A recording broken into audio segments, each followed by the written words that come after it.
છછડી વાંસમાં ભરાય તો એ થાય વાંસળી. કઈ જય મારી પૂર્ણ શુભેચ્છાથી ઉભેલું છું.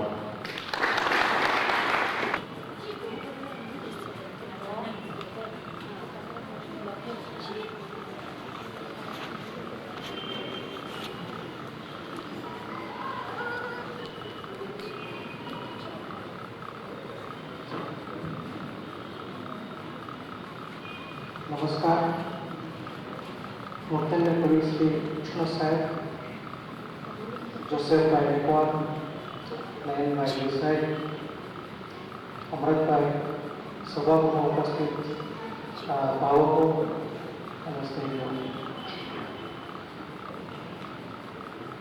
આજે આપણે જેનો સાહિત્ય ક્ષેત્રે પ્રવેશોત્સવ ઉજવવા ભેગા થયા છીએ ભાઈ શ્રી જયંતભાઈનો પરિચય આપવો એવું એક સૂચન થયું. આમ તો આ એક પારિવારિક મિલન જેવો સમારોહ છે, તેથી જયંતભાઈને બધા ઓળખે છે, છતાં એમના વિશે થોડી વાત કરીએ. જયંતભાઈનો જન્મ નવસારીમાં 1963માં થયો. એમનું પ્રાથમિક શિક્ષણ ત્યાર પછી બંદરાઈઓ વચ્ચે ઘેરાયેલા વાંસદામાં થયું. ત્યાર પછી ચીખલી અને હાયર સેકન્ડરી સુધી આજ બાઈ કામાબાઈ હાઈસ્કૂલમાં થયું. એમના પ્રથમ કાવ્ય સંગ્રહનું લોકાર્પણ પણ આજ એમની જ શાળાના પરિસરમાં થઈ રહ્યું છે. એ પણ એક સુખદ સુયોગ છે. હાયર સેકન્ડરી બાદ જયંતભાઈ બરોડા ગયા અને ત્યાં MS યુનિવર્સિટીમાં BE સિવિલ કર્યું. IASની પ્રિલિમિનરી પરીક્ષા પણ આપી જોઈ. ડિગ્રી મેળવી તેઓ વલસાડ પરત આવ્યા અને ખાનગી કોન્ટ્રાક્ટરને ત્યાં થોડી સર્વિસ પણ કરી જોઈ. સ્ક્રીન પ્રિન્ટિંગ ક્ષેત્રમાં પણ એમણે ઝંપલાવી જોયું. ત્યારબાદ રીતિબેન સાથે મેરેજ થયા પછી અમેરિકા ગયા 1991માં અને ત્યાં આગળ પણ વ્યવસાયમાં સ્થિત થયા. એમની ઓળખની વાત કરીએ તો વલસાડથી એક હોનહાર, તેજસ્વી, વેલ રેડ, સોફ્ટ સ્પોકન અને સેન્સિટિવ યુવક આંખોમાં સપના ભરી અમેરિકા જે સંપન્ન થાય અને એને આપણે જૈન દેસાઈના નામે ઓળખીએ, એનું અભિવાદન કરીએ અને એના કાવ્ય સંગ્રહનું લોકાર્પણ કરીએ. ત્યારે જયંતભાઈને સાહિત્ય ક્ષેત્રમાં જ રુચિ છે એટલું નથી, એ સિવાય પણ એમના રસના ક્ષેત્રો અનેક છે. એમના મિત્રો જે અત્રેથી રજૂઆત કરે છે એમની વાતોમાંથી આપણને ઘણી બધી વસ્તુ જાણવા મળે છે. એમનું વાંચન ખૂબ વિશાળ છે. એમાં ઊંડાણ પણ એટલું છે. મને યાદ છે જ્યારે MS-માંથી પાછા વલસાડ આવ્યા ત્યારે બોક્સના બોક્સ ભરીને પુસ્તકો પાછા આવતા અને રાત્રે બધું ભેગું કરીને સરખું કરવાનું અને રેક બનાવવાની અને બધું ક્રમસર એકદમ ડિસિપ્લિનમાં ગોઠવવાનું. જે બુક જોઈએ તરત આંગળી મૂકવાના મળે એટલી ચીવટાઈ. એમના પુસ્તકનો વૈભવ એવો ભારે કે એમાં કોઈ પણ વિષયના પુસ્તકો મળી આવે. સાયન્સ હોય, ટેકનોલોજી હોય, ધર્મ, અધ્યાત્મ, યોગ, મેટાફિઝિક્સ કે પછી કરાટે હોય, કંઈ પણ તમે માગો તો વસ્તુ પુસ્તક મળે. કેટલો સમૃદ્ધ ખજાનો એનો પણ મને પણ ન મળ્યો હતો. એમના રસના ક્ષેત્રોમાં જોઈએ તો અહીંયા આવ્યા પછી અમને બેઠા એક વાર વાત થઈ અને ખગોળની વાત નીકળી.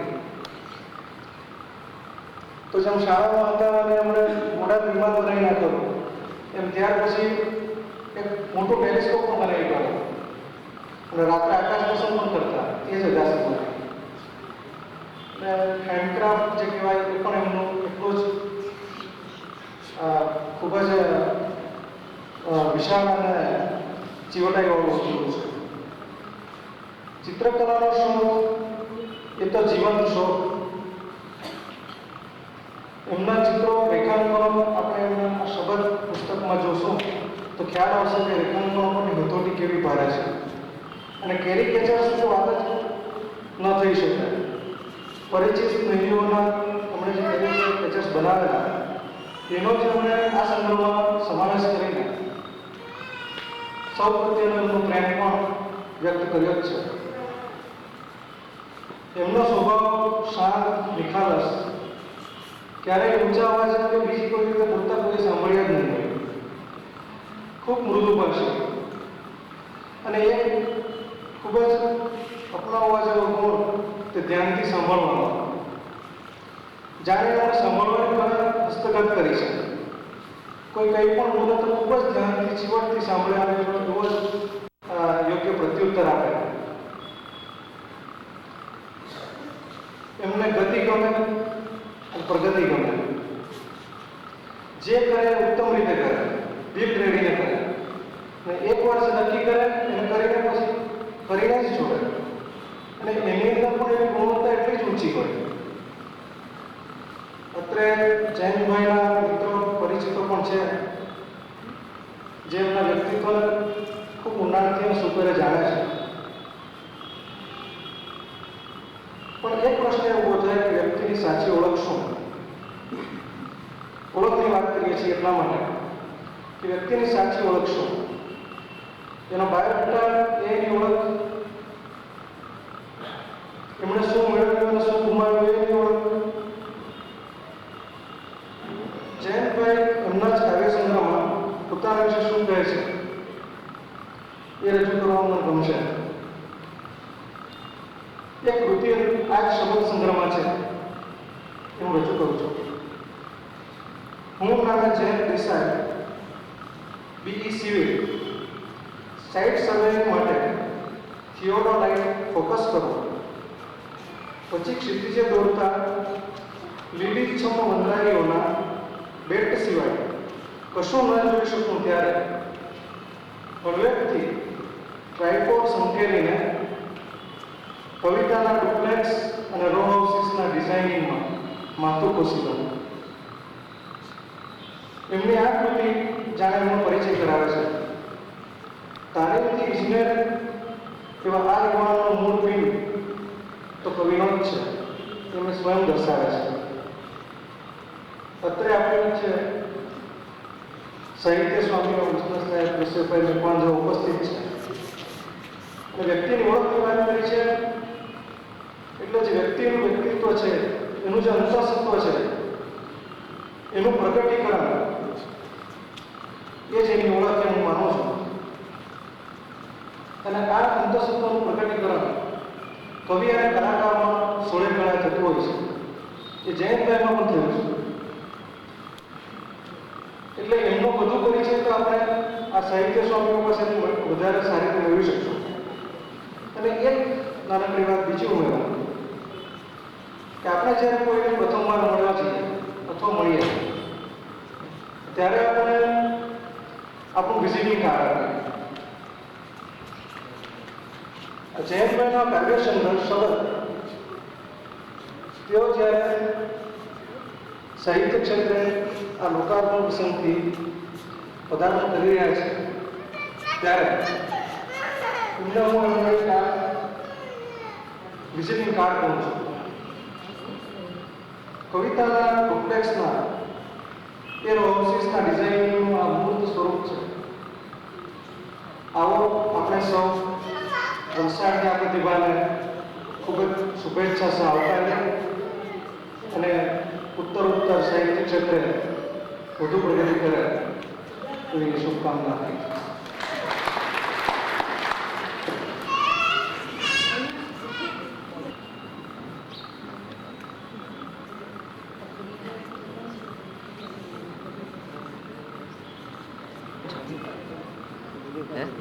એવું છે વોકમેન રેકોર્ડ છે. એક મિનિટ કરી દીધું મને જોજે થોડું થોડું મહાનુભાવો, ભાઈઓ અને બહેનો, આ સાથે હું જયંત દેસાઈની મોટી બેન છું અને મારા ભાઈ ખૂબ જ ગર્વ રહ્યો છે. એની જ એક સ્વકૃતિ આપની સમક્ષ રજૂ કરું છું. ઓ ઈશ્વર બીજું હું તને, હું તારો પ્રશંસક નથી અને તારે જ્યારે મને ચોમેરથી ઘેર્યો છે, મુઠ્ઠીઓ લીધી છે, મેં આકાશ તારા ઊંચો સદૈવે વટ મારી સમક્ષ તો ભલે પિતા બધે નથી. તારે શરણે આવ્યો છું દિવસ કાઢી નહીં, તારા શરણમાં લાગુ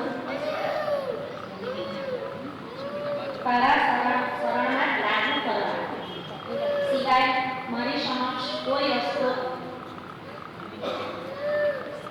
તે મોકલ્યો મને આ સંસારમાં અને રોડાવ્યો, દફનાવ્યો, પીડાવ્યો અનેક વાર. મારા કોઈ સ્પષ્ટ વાત ગુનાઓ શા માટે? જવાબ આંખોમાં છલોછલ નિર્દોષતા સાથે મેં જોયું માણસો સામે ઉચ્છક નજરે ક્યારેક અને એ લોકોએ મને છેડી નાખ્યો.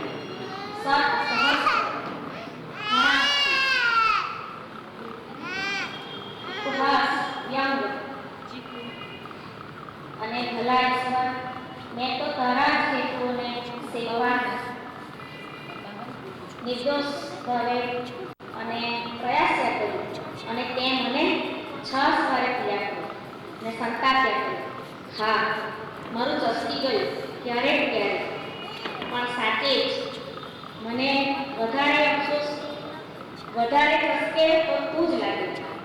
તારા સોગંદ ફરીને એક જ માર્ગ વચ્ચે મારી પાસે શત્રુતાથી તારી ભક્તિનો ક્રોધ, રોષ, આતંકો, હતાશા, ભિન્નતા, ફરિયાદ અને કોપથી મંડિત તારી ભક્તિનો. હે જગતના નાથ, હવે વધારે તો શું પગાડી લેવાનું? વિતાવ તારે જે વિતાવવું હોય તે, પણ 1,01 વાર નહીં. હું તારો પ્રશંસક. જા.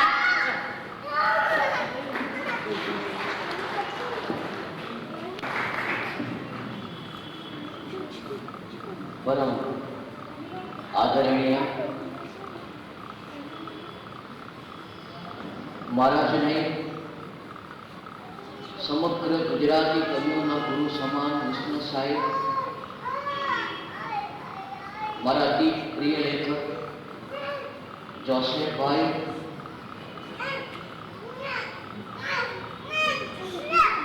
જેમણે જયંતભાઈ નામના એક કવિનું સર્જન કર્યું એવા નયનાબેન, અમૃતભાઈ, અને જેના સર્જનને આજે આપણે વધાવી રહ્યા છીએ તે કવિ શ્રી જયંત દેસાઈ. અને આ ભાઈ આવા ભાઈ બહુ બધા ચિક્કાર વાળ્યા હોલને ભરી દેનાર વલસાડના કદરદાન શ્રોતાજનો. અમૃતભાઈ મને પેલા પુસ્તક મોકલી આપ્યું એટલે મેં સામાન્ય રીતે પૂછ્યું કે આનું શું કરવા, કારણ કે કેટલીક વાર લખવાનું હોય છે, અવલોકન લખવાનું હોય છે, છાપા સાથે જોડાયેલા છે એટલે 1000 કામ કરવા પડે. તો અમૃતભાઈ કહ્યું કે એવું નથી, તમારે આ કાર્યક્રમમાં આવવાનું છે. મેં આ કાર્યક્રમ તો માગી લીધો. પછી જયંતભાઈને તો આજે અહીંયા આવ્યો ત્યારે જોયા, કવિતાઓ વાંચી અને મને જે કંઈ લાગ્યું લખવા જેવું તે હું લખી લાવ્યો છું 2-3 પાના. આપ સૌની સમક્ષ એ વાંચતા મને ખરેખર આનંદ થશે. શબ્દ લીલા કાવ્ય વાંચતા મને જે સ્ફુર્યું એ મેં લખ્યું છે. એક માણસ પ્રાણાયામ કરે છે અને એને કવિતા સ્ફુરે છે. અજબની વાત છે ને. કવિતા અને યોગનો સંબંધ આ રીતે એ કવિ જયંતભાઈએ પ્રસ્થાપિત કર્યા. કાવ્ય પણ યોગ છે શબ્દનો, અને પાછો શબ્દ કવિએ બ્રહ્મની જેમ જુદા જુદા લટકા કર્યા. જયંતભાઈની કાવ્ય કળામાં યોગત્વ પામેલ શબ્દ અને વળી ભણે એન્જિનિયરિંગ વિદ્યા એટલે શબ્દોનું માપ પણ બરાબર. એમાં વળી બન્યું એવું કે જયંતભાઈ આપણી ભાષાના ખૂબ લોકપ્રિય લેખક